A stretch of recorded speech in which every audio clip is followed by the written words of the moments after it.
नमस्कार दोस्तों, देव आईटी के यूट्यूब चैनल पर आपका हार्दिक स्वागत है। अपन प्रश्न निमी पैटर्न पर प्रश्न पत्र पर आधारित कुछ क्वेश्चन हल कर रहे थे, जिसमें अपन 15 क्वेश्चन हल कर लिए थे। अब आगे अपन हल करने जा रहे हैं क्वेश्चन संख्या 1 है। देखो, इस गेज का क्या उपयोग है? इस गेज का क्या उपयोग है? ये एक प्रकार से आपको चित्र दिखाया गया है। ये चित्र एक प्रकार से फिलर गेज की तरह है, ठीक है ना। फिलर गेज इसको बोला जाता है। और मैं आपको आकृति भी इसकी प्रैक्टिकल तौर पर दिखा देता हूँ, जो ये इस टाइप का होता है। सेम जैसी आकृति है, आपको दिखाई दे रही होगी सबको। सेम ऐसी आकृति है, इसी प्रकार से ये दिखाया गया है, ठीक है। तो इसका अपन उपयोग पूछा गया है। तो इसका उपयोग अपन जॉब की आंतरिक त्रिज्या को जांचने के लिए किया जाता है, ठीक है। जॉब की आंतरिक त्रिज्या जांचने के लिए किया जाता है।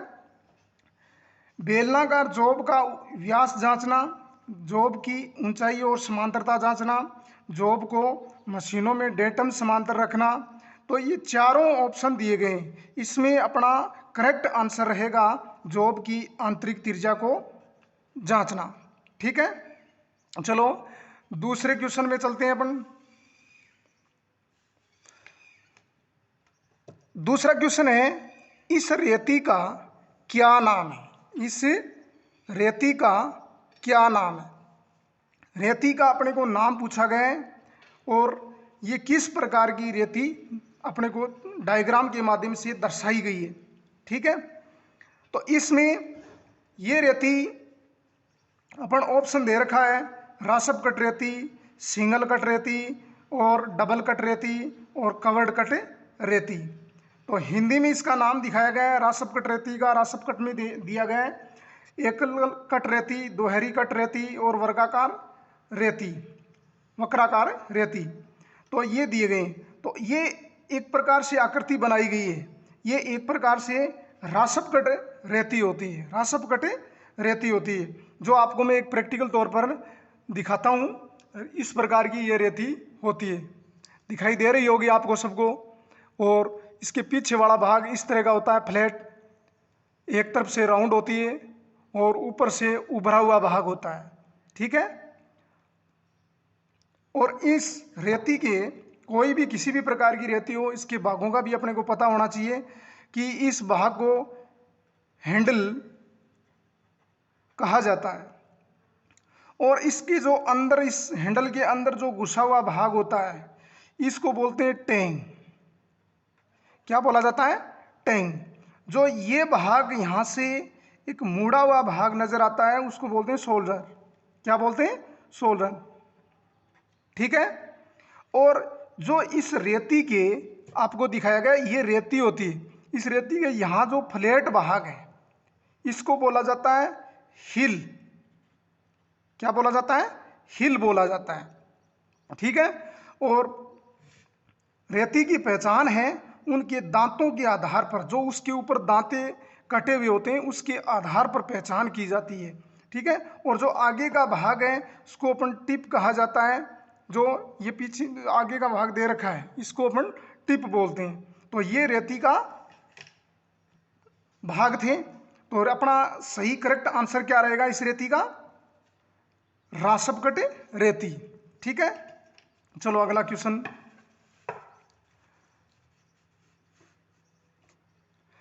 तीन नंबर क्वेश्चन है, इस औजार का क्या नाम है? इस औजार का अपने को नाम पूछा गया है। इस औजार का नाम पूछा गया है, किस प्रकार का औजार दिया गया है? देखो डायग्राम इस प्रकार से दिया गया है। देखो, ये आपको पूरा डायग्राम दिखा रखा है। इसमें आकृति पूरी कैलीपर की दिखा रखी है।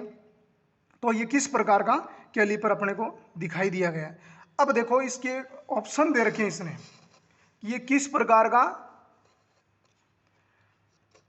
चित्र है, ठीक है। तो ऑप्शन में दे रखा है डिवाइडर, और बी ऑप्शन में दे रखा है आंतरिक कैलीपर, और सी ऑप्शन में दे रखा है विषम लेग कैलिपर, और डी ऑप्शन में दे रखा है बाह्य कैलिपर। तो अपना इसमें सही आंसर होगा वो इनसाइड कैलिपर या आंतरिक कैलिपर सही होगा, क्योंकि इसमें अपने को कैलिपर की संरचना पूछी गई है, नाम पूछा गया है इसका कि इस कैलिपर का नाम क्या है। ठीक है, अगला क्वेश्चन है अपना, लकड़ी में ट्विस्टिंग दोष का क्या कारण है। लकड़ी में ट्विस्टिंग दोष का क्या कारण है। तो ट्विस्टिंग दोष का कारण पूछा गया है, तो ऑप्शन दे रखी है इसमें, दोषपूर्ण भंडारण, असमान सिकुड़ना, गलत सीजनिंग होना, शाखाओं की वृद्धि में अनियमितता। तो इसमें अपना करेक्ट आंसर रहेगा असमान सिकुड़ना, क्योंकि लकड़ी में क्या होता है कि लकड़ी होती है वो ट्विस्टिंग का एक प्रकार से दोष आ जाता है, ट्विस्ट करने पर लकड़ी असमान हो जाती है, तो उसके कारण अपन क्या करते हैं, दोष आ जाता है, और उस दोष के कारण लकड़ी में ट्विस्टिंग दोष का कारण बन जाती है वो। तो क्या होता है, तो इसमें अपना करेक्ट आंसर रहेगा बी ऑप्शन। करेक्ट क्या रहेगा, बी ऑप्शन। चलो अगले क्वेश्चन की ओर चलते हैं। क्वेश्चन संख्या 5 है, उसमें दिया गया है मोटराइज छेनी का क्या उपयोग है। मोटराइज छेनी का क्या उपयोग है। तो इसमें ऑप्शन दे रखे हैं अपने को, लकड़ी में सामान्य छेनीकरण करना, लकड़ी में सामान्य छेनीकरण करना, लकड़ी में आयताकार छेद करना, लकड़ी को छीलना एवं फिनिशिंग देना, लकड़ी को छीलना और फिनिशिंग देना, लकड़ी में हल्का छेनीकरण तथा तेज किनारों की सफाई। तो अपना करेक्ट इसमें आंसर रहेगा लकड़ी में आयताकार छेद करना, लकड़ी में आयताकार छेद करना। ठीक है, तो अपना करेक्ट आंसर बी रहेगा। क्वेश्चन संख्या 5 की ओर चलते हैं। क्वेश्चन संख्या 6 में दिया गया है सीट मेटल में तेज मोड़ों हेतु किस प्रकार का स्टेक उपयोग किया जाता है। सीट मेटल में तेज मोड़ों हेतु किस प्रकार का स्टेक उपयोग किया जाता है। तो स्टेक पूछा गया है, स्टेक अपने को पूछा गया है। तो सीट मेटल का होता है मतलब कि चद्दर होती है, उस चद्दर के अंदर सीट मेटल का मोड़ना, उसको आकार देना, ये काम सीट मेटल का होता है। और वो अलग अलग जो अपने औजार होते हैं उनके ऊपर किया जाता है। ठीक है, तो इसमें स्टेक दे रखा है, वर्गाकार स्टेक है, एचेट स्टेक है, ब्लो हॉर्न स्टेक है, बेवल एज वर्गाकार स्टेक है। तो अपना इसका सही आंसर करेक्ट रहेगा एचेट स्टेक, एचेट स्टेक। ठीक है, तो ये था अपना 6 क्वेश्चन। अब अगले क्वेश्चन की ओर चलते हैं अपन। अगला क्वेश्चन है जो क्वेश्चन संख्या 7। क्वेश्चन संख्या 7 में चलते हैं। किस प्रकार की छेनी का उपयोग किनारों पर पदार्थों को वर्गाकार करने हेतु किया जाता है। किस प्रकार की ठंडी छेनी। ठंडी छेनी का मतलब होता है कोल्ड चीजल, कोल्ड चीजल इसको बोला जाता है।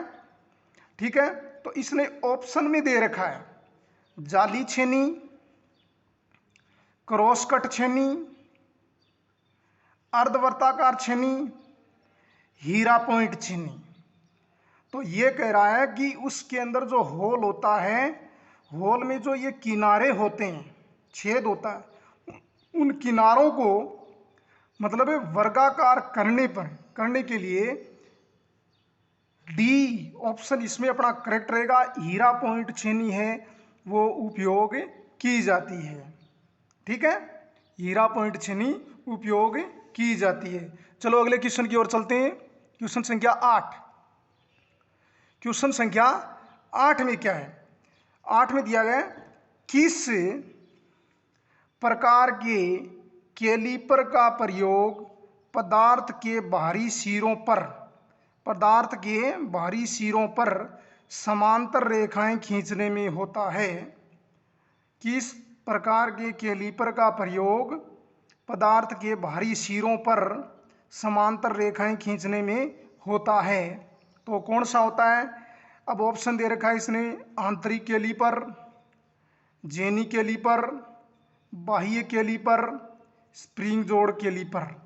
तो ये अपन इसमें अपना सही करेक्ट आंसर होगा समांतर रेखा खींचने के लिए जेनी कैलिपर का उपयोग किया जाता है। जेनी कैलिपर का उपयोग अपन करते हैं किसमें? बाहरी सिरों पर समांतर रेखाएं खींचने के लिए। ठीक है, क्वेश्चन संख्या 8 का आंसर क्या रहेगा? बी। तो अब क्वेश्चन संख्या 9 की तरफ चलते हैं। 9 नंबर क्वेश्चन, इस ड्रिल बिट का क्या नाम है? ये एक प्रकार से जो अपनी पोर्टेबल ड्रिल मशीन होती है, पोर्टेबल ड्रिल मशीन होती है, उसके अंदर जो बिट अपन काम में लेते हैं उसमें लगने वाला जो बिट होता है उसको नाम पूछा गया है। तो ये किस प्रकार का बिट अपने को आकृति के अंदर दिखाया गया है? ठीक है, तो ऑप्शन नंबर ए में अपने को दिया गया है flat drill bit, taper shank bit, counter shank bit और स्ट्रेट शैंक बिट। ठीक है, तो इसमें अपना जो ये ड्रिल बिट की एक आकृति दिखाई गई है इस प्रकार से, तो उसमें यहां से देखो, यहां से टेपर के अंदर है, ये कुछ टेपर में दिखाया गया है। तो टेपर में है तो ये एक प्रकार से टेपर शैंक बिट होगा, टेपर शैंक बिट होगा। तो क्वेश्चन संख्या 9 का आंसर क्या रहेगा? Taper shank bit. अगला क्वेश्चन है क्वेश्चन संख्या 10। 10 नंबर क्वेश्चन, 10 नंबर क्वेश्चन में क्या है? शीट मेटल में सामान्य उपयोग हेतु किस प्रकार का स्टेक उपयोग किया जाता है? तो शीट मेटल में सामान्य उपयोग हेतु किस प्रकार का स्टेक उपयोग में लेते हैं अपन? तो ऑप्शन दे रखा है वर्गाकार stake, hatchet stake, blow horn stake और बेवल एज स्टेक। 4 ऑप्शन अपने को दे रखे हैं। तो इसमें अपना करेक्ट आंसर रहेगा, वो रहेगा वर्गाकार स्टेक, वर्गाकार स्टेक। ठीक है, क्वेश्चन संख्या 11 है। 11 में क्या दिया गया है? ISO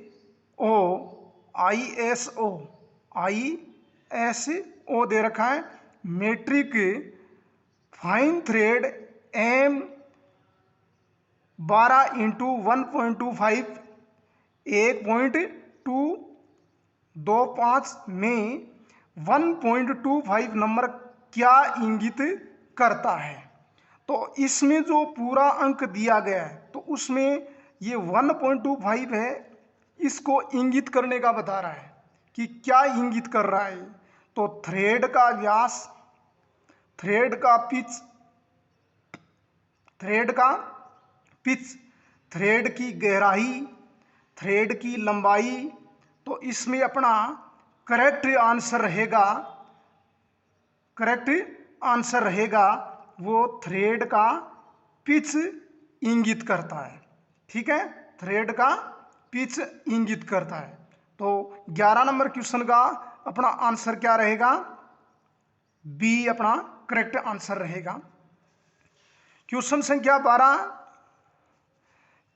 12 में क्या दिया गया है?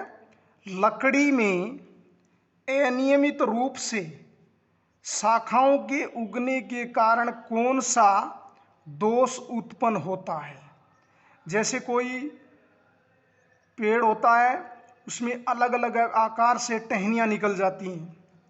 तो उस टहनी को जब काट देंगे, काटने के बाद उसके ऊपर मतलब जब जैसे ही वो बड़ा होता है वो उसके ऊपर एक गांठ सी अपने को दिखाई देने लग जाती है। ठीक है, तो वो गांठ बोलते हैं उसको, वो गांठ अपने को दिखाई देने लग जाती है। तो इसमें ऑप्शन दे रखा है गांठ, कपिंग, चटकना, घूमना, ये दे रखा है। तो उसको गांठ बोला जाता है नोट, नोट। ठीक है, नोट बोला जाता है इंग्लिश में। ठीक, क्वेश्चन संख्या, इसका करेक्ट आंसर 12 नंबर का क्या रहेगा? ए, गांठ बोला जाता है। क्वेश्चन संख्या 13, क्वेश्चन संख्या 13 में क्या दिया गया है? एक टेनन आरी टेननसा, टेननसा जानते हैं इस प्रकार की आकृति में होती है वो, यहाँ इस प्रकार से दांते कटे हुए होते हैं, यहाँ इस प्रकार से इसका हैंडल होता है। ठीक है, तो उसके जो दांते होते हैं, कुंद दांते, तेज करने के लिए, ठीक है, किस रेती का उपयोग किया जाता है? तो रेती है, मैंने बताई थी, उसमें रेती उसकी दांतों को तेज करने के लिए किसका उपयोग करते हैं, किस प्रकार की रेती का उपयोग करते हैं? जैसे टेनन सा है, वुडन सा है। ठीक है, ये इस प्रकार की जो आरी होती हैं उनके अंदर उनके दांतों को धार बनाने के लिए, तेज बनाने के लिए क्या किया जाता है? एक प्रकार की रेती का उपयोग किया जाता है। उन रेतियों में अपन देखते हैं ऑप्शन में वर्गाकार रेती है, वर्ताकार रेती, त्रिभुजाकार रेती, अर्धवर्ताकार रेती। तो इसमें अपना करेक्ट आंसर रहेगा वो त्रिभुजाकार, जिसको इंग्लिश में बोलते हैं ट्राइएंगुलर फाइल, ट्राइएंगुलर फाइल, ये इसका अपना करेक्ट आंसर रहेगा। ठीक है, चलो अगले क्वेश्चन की ओर चलते हैं। अगला क्वेश्चन है क्वेश्चन संख्या 14। क्वेश्चन संख्या 14 में क्या दिया गया है? एक्स से इंगित रेती के भाग का नाम बताइए। इंगित रेती के भाग का नाम बताइए। जो मैंने पीछे डायग्राम के माध्यम से, प्रैक्टिकल के माध्यम से मैंने एक रेती दिखाई थी आपको, तो उसमें भागों के नाम भी बताए थे मैंने। तो उसमें ये इसने एक्स से चिन्हित भाग दे रखा है, इसका नाम पूछा इसने। तो इसने ऑप्शन दे रखा है एज, हिल, टेंग और शोल्डर। ठीक है, तो मैंने एक बार में फिर दोबारा बता देता हूं कि इस भाग को हैंडल कहते हैं।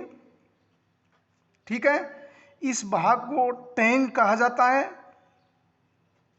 ठीक है, और जो ये मुड़ा हुआ भाग है उसको शोल्डर कहते हैं। क्या कहते हैं? शोल्डर। जो ये फ्लैट भाग है, इस फ्लैट भाग को हिल कहा जाता है। क्या कहा जाता है? हिल कहा जाता है। और जो ये भाग होता है इस भाग को एज कहते हैं। ठीक है, एज कहा जाता है। तो चारों भागों के मैंने नाम बता दिए हैं, जितने जितने नाम हैं वो आप इसके माध्यम से पढ़ लेना। ठीक है, तो इसका नाम क्या है जो इंगित है एक्स भाग से? तो कौन सा है? तो अपना करेक्ट आंसर बी रहेगा। करेक्ट आंसर क्या रहेगा? बी।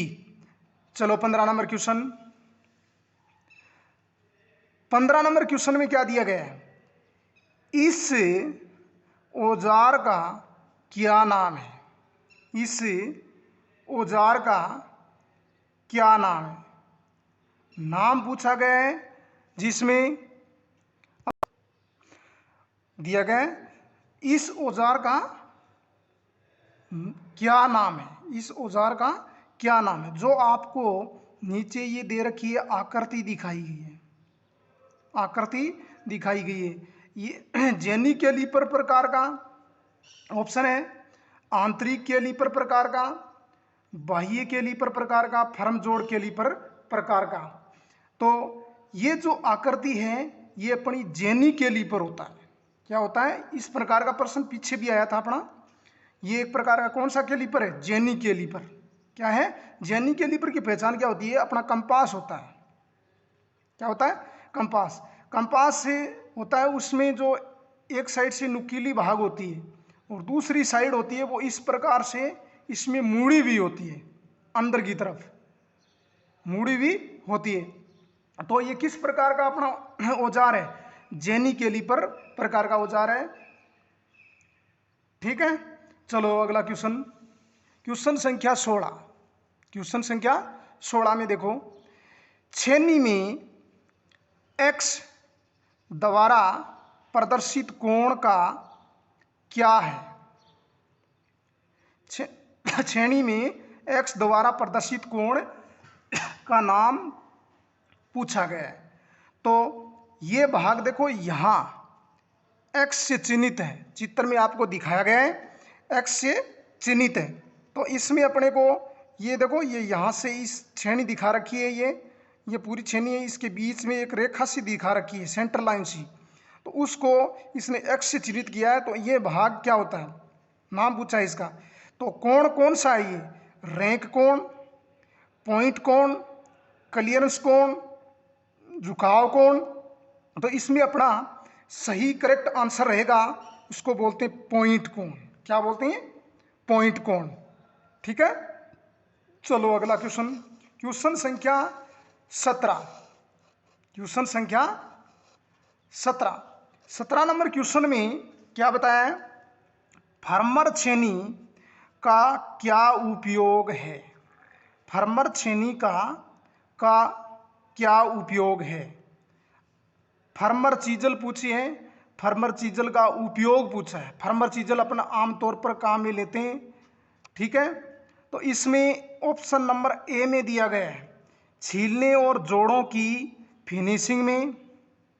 ठीक है, सामान्य छेनीकरण का कार्य करने के लिए, लकड़ी में आयताकार छेद बनाने के लिए, लकड़ी में हल्का छेनीकरण तथा तेज किनारों की सफाई। तो अपना इसमें करेक्ट आंसर रहेगा वो इस फार्मर चीजल का उपयोग सामान्य छेनीकरण का कार्य में उपयोग किया जाता है। ठीक है, क्वेश्चन नंबर 17 का आंसर रहेगा। क्वेश्चन संख्या 18। क्वेश्चन संख्या 18, किस प्रकार का अर्धलेप जोड़ प्रयोग किया जाता है जब जॉब का एक भाग सिरों के अंत में से कुछ दूरी से मिलता है, कुछ दूरी से मिलता है, कुछ दूरी से मिलता है। तो ऑप्शन दे रखा है इसने, एंड लेप जोड़, क्रॉस लेप जोड़, मध्य लेप जोड़ और कोणा अर्ध लेप जोड़। तो 4 ऑप्शन दे रखे हैं, 4 में अपना करेक्ट आंसर इसमें सही कौन होगा, मध्य लेप जोड़। क्योंकि प्रश्न का अर्थ क्या है, जब जॉब का एक भाग, जॉब होता है उसका एक भाग सिरों के अंत से कुछ दूरी पर, जहां मतलब ये फिट नहीं होता, कुछ मतलब अंतर रहता है उसके बीच में, भाग में अंतर रह जाता है। ये जैसे जॉब है, इस जॉब के बीच में कोई लकड़ी है, वो जॉब है उसको फंसाना है, तो उसके बीच में कुछ अंतर आ जाता है, उसको मध्य लेप जोड़ बोला जाता है। ठीक है, क्वेश्चन संख्या 18 का आंसर अपना क्या रहेगा, सी ऑप्शन। ठीक है, क्वेश्चन संख्या 19। क्वेश्चन संख्या 19 में क्या बताया, 90 डिग्री मोड़ और अंदर से निकले हुए किनारों के साथ धातु ट्रे बनाने के लिए किस प्रकार के नोच का उपयोग किया जाता है। किस प्रकार के नोच का उपयोग किया जाता है 90 डिग्री पर उसको मोड़ने के लिए, 90 डिग्री पर उसको मोड़ने के लिए ये कौन सा नोच प्रयोग करते हैं। जैसे इसने ऑप्शन दे रखा है, वी नोच, तिरछा नोच, वर्गाकार नोच, सीधा नोच। ठीक है, तो इसका अपना जो 90 डिग्री पर मोड़ने के लिए कौन सा नोच काम में लेते हैं, वी नोच। कौन सा होता है, वी नोच इसमें काम में लिया जाता है। ठीक है, क्वेश्चन संख्या 20 की ओर चलते हैं। क्वेश्चन संख्या 20। क्वेश्चन संख्या 20 में क्या बताया है, शीट मेटल कार्य में हेम फोल्डिंग का क्या उद्देश्य है? कि हेम फोल्डिंग, हेम का मतलब किसी चादर होती है उस चादर को मोड़ना, फोल्डिंग करना, ठीक है, उसका उद्देश्य पूछा गया है। तो इसने ऑप्शन दे रखा है, वर्गाकार डिब्बे को बनाने में सहायक, सीट मेटल को सरलता से मोड़ने में सहायक, काटने के बाद खुरदरे किनारे बनने से रोकता है, सीट को क्षति से बचाना, सीट होती है उसको क्षति से बचाना। तो इसमें अपना सही करेक्ट आंसर रहेगा, वो रहेगा सीट को क्षति से बचाने के लिए, सीट को क्षति से बचाने। जैसे मतलब फोल्डिंग कर रहे हैं, कोई सीट है, चादर है, उस चादर को धात्विक चादर बोलते हैं, उसको अगर इसके किनारों को मोड़ा जाता है, उस क्यों मोड़ा जाता है? क्योंकि सीट को इसलिए मोड़ा जाता है कि उसको कोई किसी प्रकार की क्षति नहीं हो, क्योंकि वो चादर अगर सीधा रखेंगे तो कभी न कभी क्या होगा, वो मुड़ के टूट जाएगी, ठीक है, या कहीं से फट जाएगी, तो इसको मोड़ा जाता है, ठीक है। तो क्वेश्चन संख्या 20 का आंसर क्या रहेगा? अपना डी ऑप्शन करेक्ट रहेगा। ठीक है दोस्तों, आज इतना ही, बाकी क्वेश्चन हैं वो कल के वीडियो में अपन हल करेंगे, कल जो वीडियो आएगा उसमें हल करेंगे, ठीक है।